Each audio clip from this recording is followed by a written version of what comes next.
18 ნომრით დორასო კლასი, 10 ნომრით ლუკას ილაგაძე და 18 ნომრით ირაკლი სიხარულიძე იბერიელთა კართან. ის აფციონ უფლება დილას მოთამაშეებს ანდრონიკაშვილმა დაარტყა და მაკარიძემ გადაარჩინა თავისი გუნდი წინ, მაგრამ იმ სახიფათო მომენტებში რომლებიც შეიქმნა. ლუკას ილაგაძე ჩააწვდის ბურთს საჯარიმოში 57 წუთზე ხდება ეს ყოველივე. ეს არის პირველი კუთხური იბერიელთა შესრულებით და სტანდარტულები როგორი სახიფათო შეიძლება იყოს.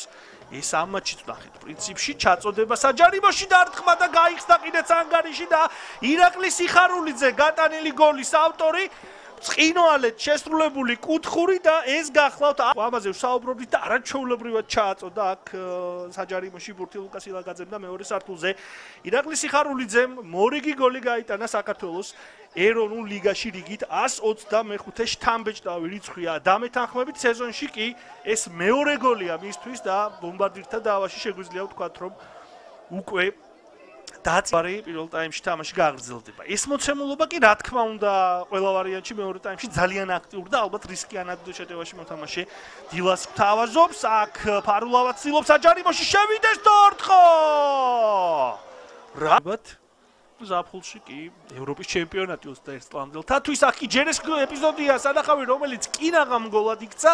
გიორგი მაკარიძემ გაკუთრებულად ძლიერი შესაძლო არ გამოვიდა დარტყმა, მაგრამ ძალიან ახლოს იყო დილა გოლთან. ეს ეპიზოდი ნამდვილად ერთ-ერთ გამორჩეულ მომენტად უნდა მივიჩნიოთ და მაკარიძემ ორი ურთულესი ბურთი მოიგერია.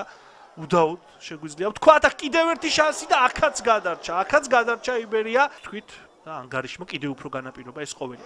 ნახოთ ეს კონტრიერიში რამდენად აღმოჩნდება ახლა საგოლე იური ტაბატაძე უახლოვდება საჯარიმოს ცრუმოძრაობა დარტყმა და დარტყმა იქნება კარიდან არ გამოვიდა ეს დარტყმა ზუსტი მოიტოვა მან და საბოლოოდ დასარტყმელ პოზიციაზეც აღმოჩნდა. აქ რუხაძე ეცდება გატანას დარტყმა და მაკარიძე აქაც მოწოდების სიმაღლეზეა.